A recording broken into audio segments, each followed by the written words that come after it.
Good evening, good evening, good evening, good evening, and welcome to Urban Sentinel Live. And I'm your host, Reggie Kearney, and I want to welcome everybody to my new show, Urban Sentinel Live. It's actually based on a magazine that I have called Urban Sentinel, and I thought about it, and I said, look, I'm gonna take this one step further.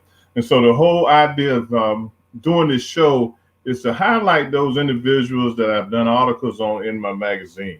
I believe we're in the 5th month of the magazine, September edition. And so it's going to be a continuation each week, inviting someone from the magazine to be a part of this show. Tonight, I got my boy all the way from Charlotte, North Carolina, Josh Proby. What's up, Josh?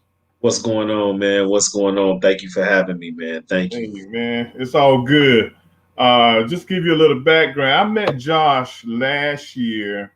It was about this time last year. It probably wasn't in October Yeah, in Charleston, South Carolina.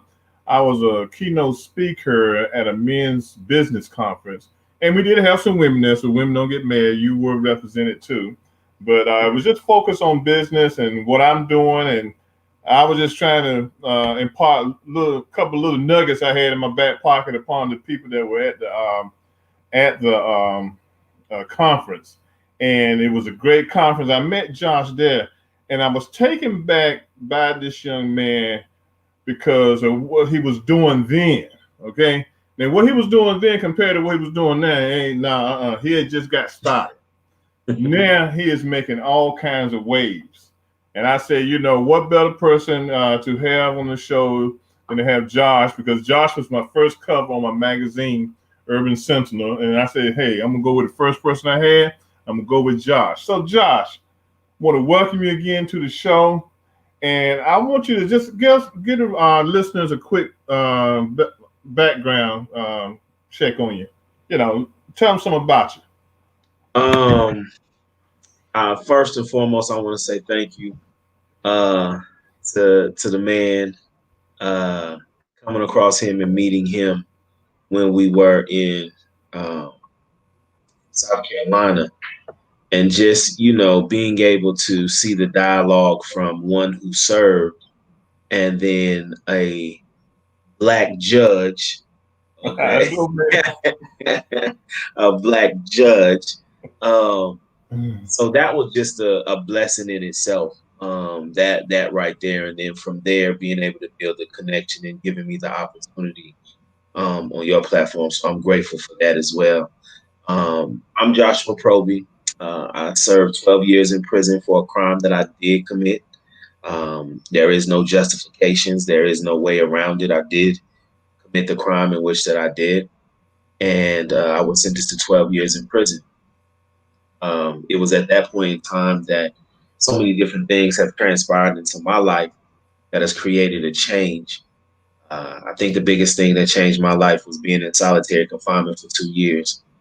And I think one of the biggest things that sometimes not many understand or can see is that the fact that when you're in a room by yourself for 2 years and you only come out of that room for 1 hour a day, the amount of self reflection, the amount of having to face yourself, the amount of pain, frustration, it's on a level that I don't even think I can truly explain. And that was the place, in that dark place was the place that my life turned around. I ran across the Bible verse that said, "Be still and know that I am God." And it was in that moment that I was still enough to stop running from all of the things that I ran from and begin to take ownership in so many different aspects of my life.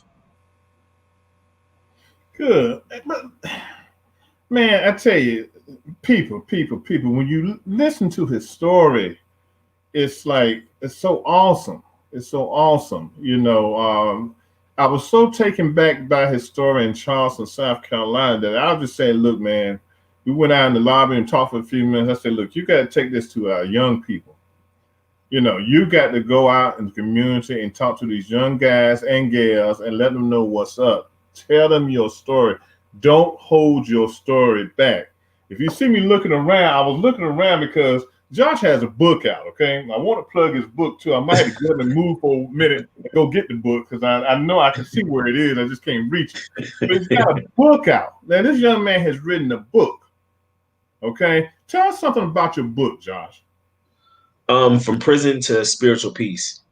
Um, it is a book that I wrote when I first was in solitary confinement. I actually wrote 19 self-help books. This is one of the two that are actually published. These two books are not just self-published. They first were self-published, and a big publishing company has now picked up both of my books. So from prison to spiritual peace, it's about when you come into a point that, yes, I was in physical prison, and there's many people who might say, okay, yeah, you went to prison, but I ain't never went to prison, and that's not my life. So how does this book relate to me? And that's one of the most big, impactful reasons why I wrote the book. I wrote the book because it's called From Prison to Spiritual Peace. When people think of prison, they automatically think of the physical aspect. But Mm-hmm. prison is any form of restraint. You can be restrained mentally, emotionally, spiritually. There's so many different forms where you can be in prison. And I wrote the book because there's so many parts of our lives in everyday people's lives that we've placed ourselves in prison. We've placed ourselves in a mental prison, in an emotional prison, in a physical prison, in a spiritual prison.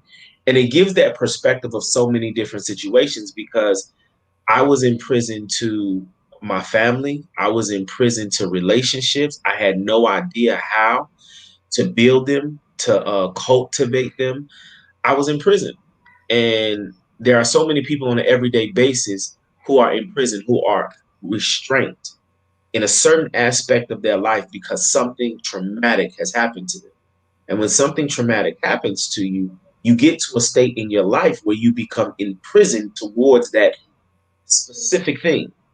And then when you're in prison from there, it's hard for you to see yourself in so many different other areas of success because you're still stuck in that same point. So from prison to spiritual peace shows and approaches the different areas that we can place ourselves in prison in, and the spiritual things that can help us become free. Okay, good, good, good. Like I said, I wish I had told you to write it down so we could shoot it across the screen on how to get it. But how can people purchase a copy of your magazine? I mean, I'm talking about magazine of your book.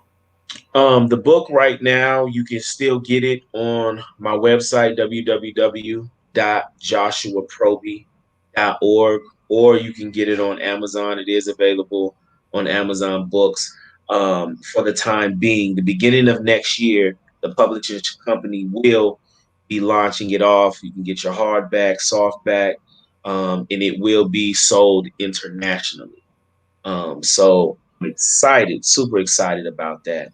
To be able to be in, it's like a dream, man, because I'm gonna be in, the big bookstores and all of the things that you dream of being in, once you put in the work. So I'm grateful, man. I'm grateful for every opportunity that I have. I'm grateful for this opportunity. I'm grateful for meeting you. I'm grateful for being on this platform. I mean, who would know that I would come home from prison and, be buddies with a judge in one of the toughest. Look, leave it alone, okay? Well, look, and look. So I'm sitting at home one Saturday night. I get a text message, and then I get a phone call. Josh want to know would I make some remarks in his upcoming Netflix. Okay, everybody, check it out. Netflix documentary. I said, huh?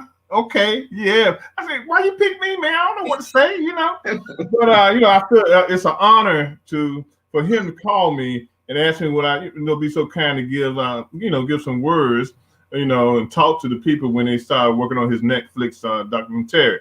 So tell me about what you're doing with Netflix. There's some I can say, some I can't, but right, I understand. Right now, we're in the beginning stages of shooting everything. I actually just spoke with the talented brother today, and we're getting the beginning stages of it done. That was a blessing in itself. And I think one of the biggest things and why I reached out to you, honestly, is because growing up, I never had a father figure in my life. Man, come I on, never, I'm just being honest with you. I never had one. I never knew my father. I never had that in my life. So because I didn't have that in my life, I had to take pieces of what I saw that were great things in different men. You know what I mean? One of the biggest things that I had issues with growing up was my pride. You know what I mean? I never had a father, so I never knew how to truly respect another man on that level.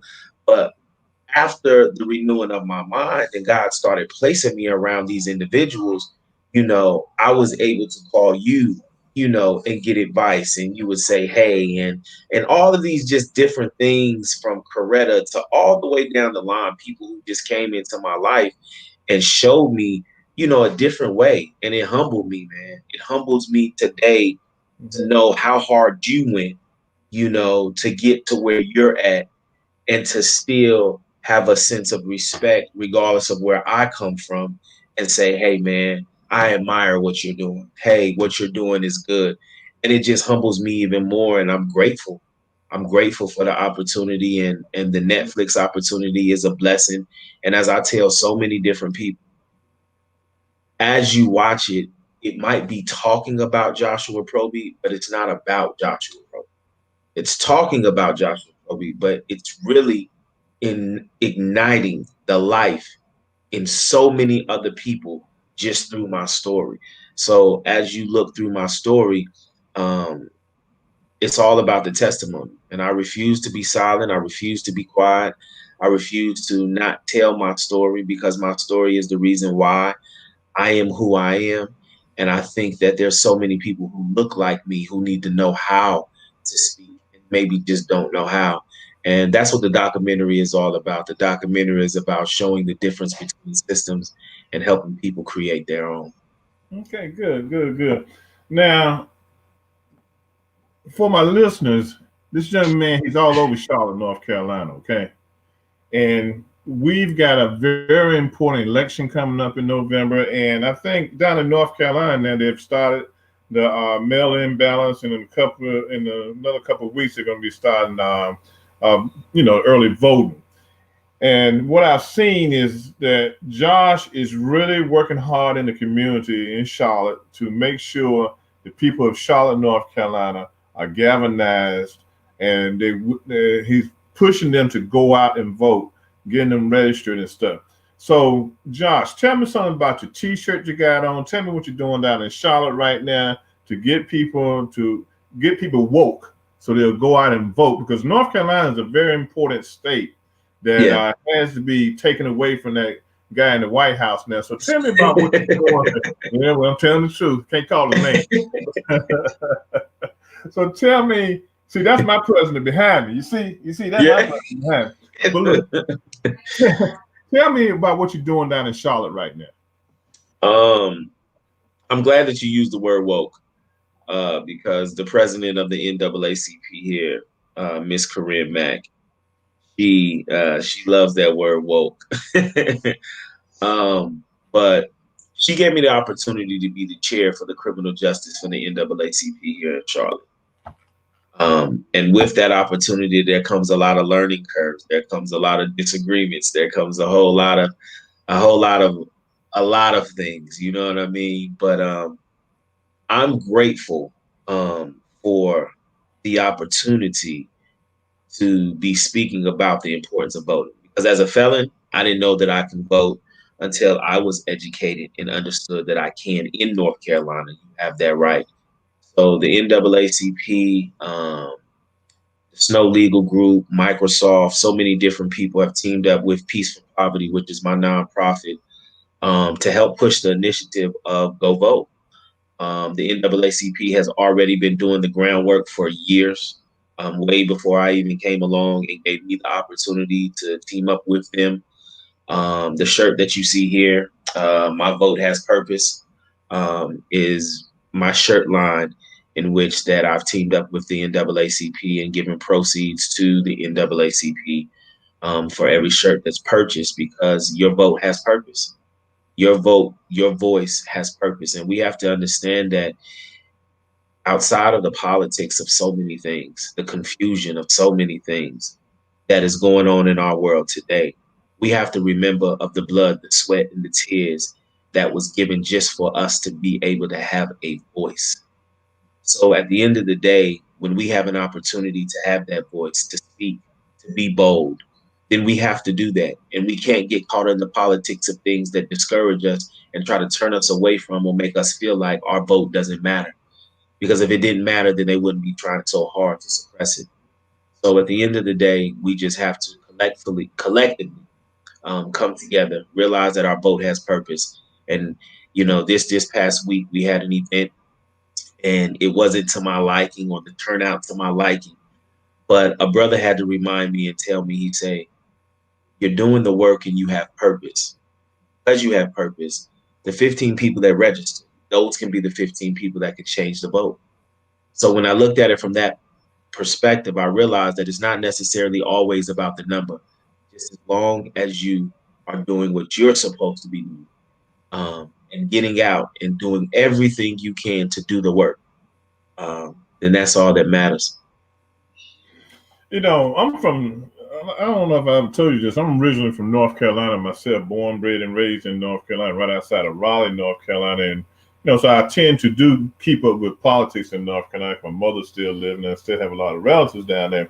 And one thing I was noticing down there, and correct me if my figure is off, there's somewhere between 150 to 200,000 felons that can actually vote in North Carolina and didn't know they could go out and vote.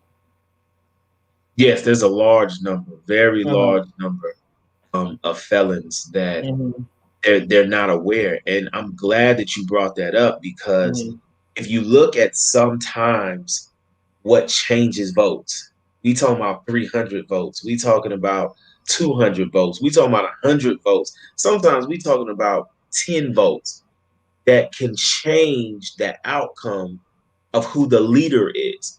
So if people who come from the community in which I come from, the underserved community, people who look like me, and these individuals who are in prison and have been released and don't realize that they have that opportunity.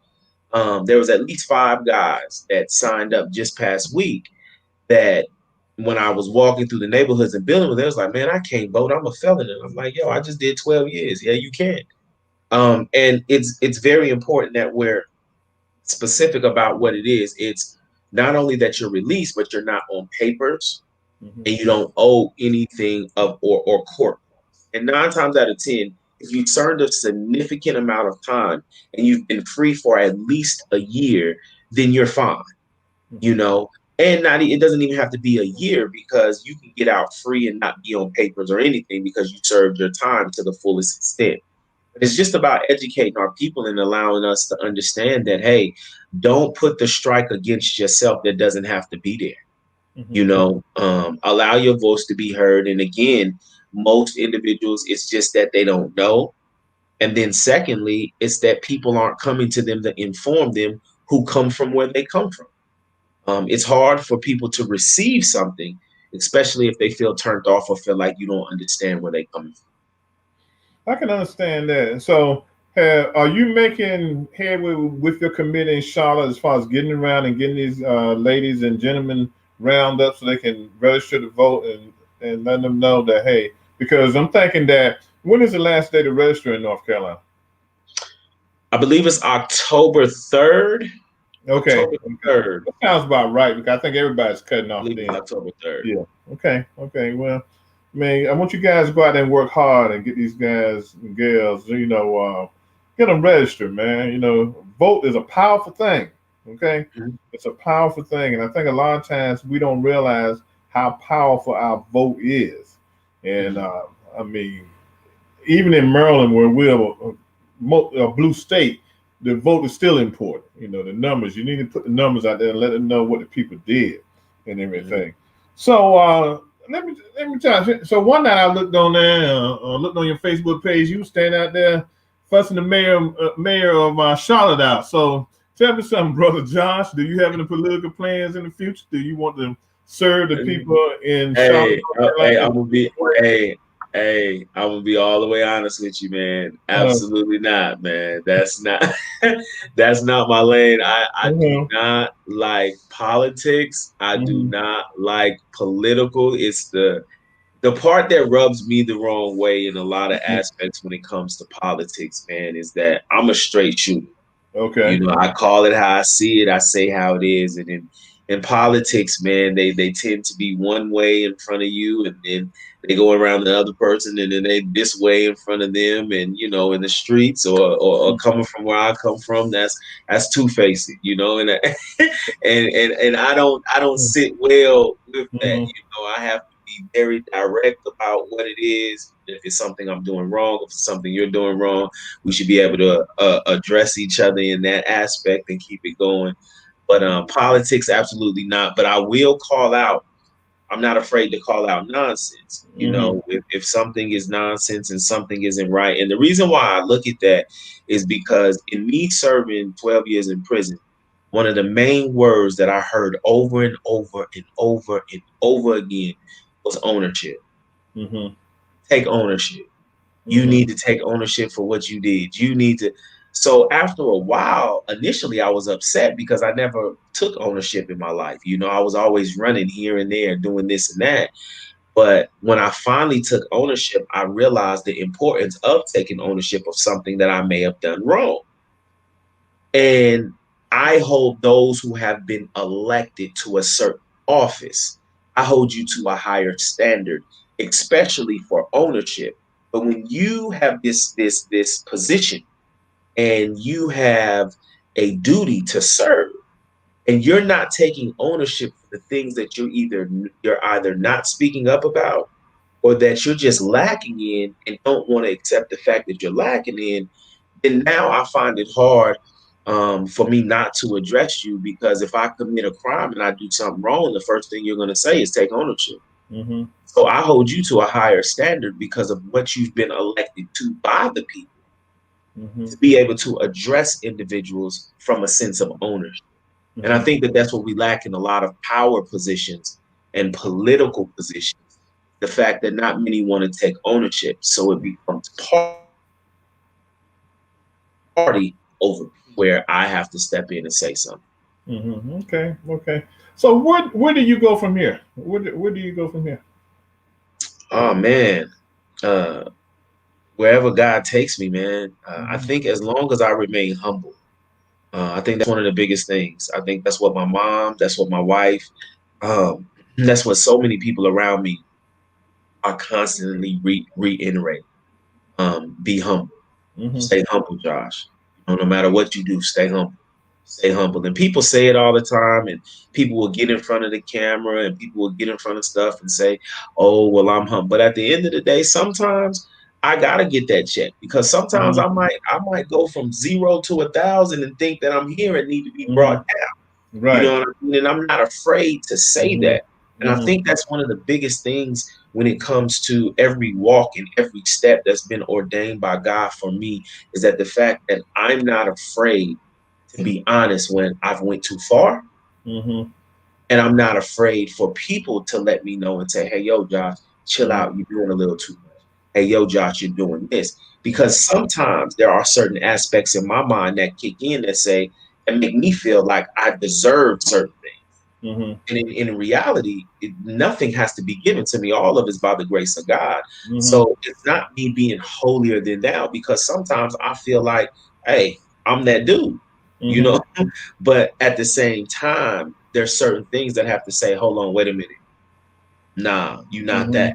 And I'm grateful for that, man. And those are the parts that keep me humble because I'm able to be honest enough Mm-hmm. to realize when I am going too far. Mm-hmm. And I am grateful enough to have the people in my circle that don't allow me to go that Right. far. And and that's very important. A lot of people ask me, well, we didn't know you do that. You're part of this, or you do this, or this is your position, and do that. Hey, look, I'm a servant in the community. Okay, so Hmm. that's how I deal with it. Okay, that's how I look at it. If you know what I'm doing, I'm serving. That's good. If you don't know, I'm not going to tell you. Let somebody else tell you. That's how I am. That's how I Yeah, roll. You know, yeah, I yeah. mean, because at the end of the day, like you said, everything that God gives you, God can take it away from you. Okay. Hmm. All Hmm. right. So I consider it a blessing for me to be able to go out and do some things in the community. Okay. To talk to people Hmm. and everything. And like I say, when I met you down in South Carolina, man, I was just taken back by your story, about by your commitment to what you were doing and your desire to make a change. Hmm. You Yeah. know, and that's why I say you need to take what you're doing and you need to take it out to the community. What you are doing, okay? And then Hmm. next, you need to take it. And I know you will, because I know through your book writing and through the Netflix movie that's going to come out about your life, you'll be able to build a national platform Hmm. and Hmm. everything. And I think that's what I told you down in South Carolina, man. Take this thing national, man. Young people need to hear your story. Hmm. Okay. Yeah. And that's one of the main things that is vital in hearing it. Mm-hmm. Because you're freed by your testimony. That's what frees you. That's what doesn't allow the enemy to continue to keep dimming you and making you feel like you're this or that or this or that. I've learned in this process, man. I've been hurt a lot in this journey, but I know that God took me through what He took me through, and He built me to be able to withstand the things that come. Because there's so many times when I'm misread. So many times, so many times. I've been out of prison for 2 years. 2 years. I served 12 years, and all of the things that have happened in my life, just in a 2 year span. And sometimes many individuals don't know how to take it. Mm-hmm. Many individuals don't know whether to applaud me, don't know whether I'm real, don't know whether it's so much different things. And I think God built me for this stage in my life because in prison, you deal with so many different broken men. We've all been broken. Mm-hmm. So you have men who don't want to trust anything. or anybody because they've been hurt by so many people. So when you come in and you're changing your life and you're trying to give life to people and you're telling people to have hope and change, these men are watching you for years before they even begin to even listen to you, let alone trust you. Because the prison environment is very big, you know, and there's so many men from each camp. And they're watching you every day. They watching to see if you're a hypocrite. They watching to make sure that you did this right, you did that right. They are doing anything to discredit your change. And when I got out here in the world, I witnessed the same thing. Witnessed so many people, you know, especially close to you, abroad, you know, just trying to really see like, hey, is this just prison talk? Is just this? So trust and believe that every journey that God takes you on, he gives you a preview of what you're going to experience later, way before you experience it. So you can reflect on the times that you went through it so that when you're going through it, you can pray through it instead of be discouraged about it. Well. I tell you, Josh. You know, when you get doing the Netflix movie, when y'all start, man, if you need somebody to come in there and carry the water around for you, man, let me know, man. Movie star. I'm gonna carry the water for you. What you talking about? Hey, I'm not doing nothing. I'm not doing nothing. I'm just a little man out in the community trying to make a difference. Hey, Tony, you can come on back in. I know you're listening, so come on back in. That's Tony's producer. But it has really been great sitting down and talking to you tonight, man. You know, because like I said, you know, I value our friendship, you know, and like I said, you know, any little bit of nuggets I can give you, man, you know, hey, I'm there for you, man, you know, because I believe in you. I believe in what you're doing. I want you to keep on pushing, man. Keep on pushing, you know. Most definitely, man. And I want to thank you, man. And not too many people get to see who sometimes I call like, yo, hey, how's this? Or ask you questions like, hey, I got a brother over here who's struggling with this. Hey man, can you help him? Hey, you know, because a lot of people don't get to see who you conversate with. They just think that you know it all. You know what I mean? They just Right. think you know it all without really understanding the wisdom that's behind you. You're part of the wisdom that's behind me. And there are so many other faces of wisdom that are behind me that when I can call on and say, hey, man, I need some advice here. Hey, man, did I do this right? Or did I do this right? Because I still have to realize that I grew up without a father. So I still have to know and go to individuals who are fathers and go to individuals who actually did that. Say, hey, man, how do I do this? Humble myself enough to know that regardless of whatever I got going on, it has nothing to do with moral and character building. You need help with that. And you need help from men like yourself and different men that are behind me to say, hey, right. I need some help in this. So I'm grateful for this opportunity for some people to see the wisdom that's behind me, the wisdom and people from my pastor to you and so many different people that I'm able to go to for help because I am not where I am just by myself. So I thank you, man. Amen. Amen. So before I go, I gotta give a plug to my magazine. You know, like I was saying earlier, the magazine is called Urban Sentinel. You can purchase it on the issue.com platform. That's issuu.com. Just go in and in search engine put Urban Sentinel magazine, and it'll pop up. We've got a great cover for this month. And we in September. I always had to think where I am because I'm always planning out. I'm already Because you're always doing big things. That's why. No, man, I'm not doing that. You know, I'm just trying to make a difference, man. I'm just trying to make a difference. You know, it warms my heart when I see young guys like you out there, man. I'm getting older, man. Can't you tell, man? Yeah. You know, I'm gonna put in that Grecian Hey, hair. look, that's that wisdom. That's that wisdom. That's that wisdom. But okay, Tony. So I just want to do my little part, man. And I want to keep you guys rolling, man, because you're the future, man. You're the future. You're definitely the future, you know.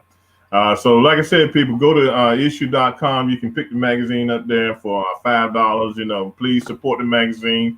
There's some great people. Thank you, Tony. Some great people in the magazine every month. The whole premise of the magazine is, you got People Magazine, Time, Life, Newsweek. Those magazines want the high-profile people. I wanted people making a difference in that community, trying to get the story out. Okay. Now, if y'all want to see my pretty face again, come back tomorrow night for Real World News TV, and my partner Sherry Ann Tappett will be on there, and we'll be talking about what's going on in this country right now. We'll be talking about the police brutality, what it means to defund the police department, and what can we do to make changes in this country now. We're in some dire times in this country right now, and we got to figure all this out. We got to figure it out as a community. Like I said, it takes a community, it takes a village to raise a community, so we got to be about that, So again, I want to thank everybody for tuning in tonight on our first show of Urban Sentinel Live. I want to thank my man Josh Proby all the way from Charlotte, North Carolina, for sitting in with me tonight. I want to thank my producer Tony Breedlove for doing. She did something great, setting this show up for me. And if you didn't see the trailer, I'm gonna get her if she can. Can you play the trailer on our way out so people can see the trailer? She did an excellent job. I sit down and I looked at the trailer 10,000 times. She should be getting paid for that trailer. I looked at it 10,000 times. It was great. It was great. But again, I appreciate everyone for tuning in and checking us out tonight. Urban Sentinel Live. We're gonna have another great guest next week. Every week after that, we're gonna have some great guests. Some people are gonna bring in some information that's good for us, good for our soul. So, Tony, I'm going to let you have the last word on my show tonight. What's up?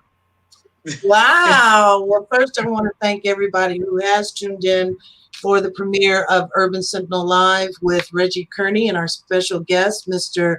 and Minister, author, and motivational speaker, Josh Proby. Mr. Proby, I have to say I am highly impressed. And it takes a lot for me to say stuff like that because I'm not a very nice person sometimes, but I am highly impressed. Because and it's the reason why is because in your youth, so many years were taken away from you, and you have found a way to come back out into society and create a way of motivating people who have either been in your situation, either to keep them from being in your situation and to be able to be a part of this society. And getting out the information to vote and knowing how important that is, especially for those who have been in your situation.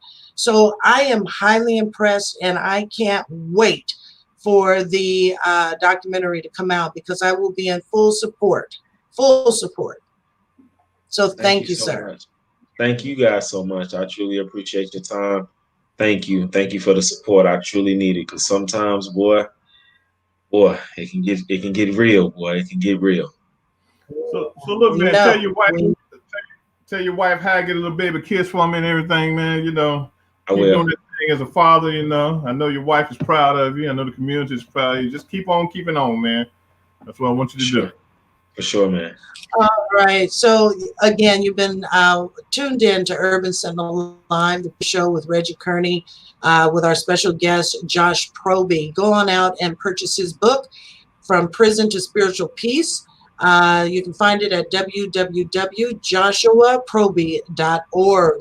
Come on back next week here on Urban Sentinel Live every Monday night from here on out at 5:30 p.m. Pacific, 7:30 Central, and 8:30 on the East Coast. Make sure that you go on over to Facebook and hit that like button and follow and all of that good stuff. And also don't forget to go over to the website at hottopicstalkradio.com. It's been a pleasure, and thank you so much for your continued support under the Hot Topics Talk Radio Network. We are taking you out with the trailer. Have a good night, everybody. Peace.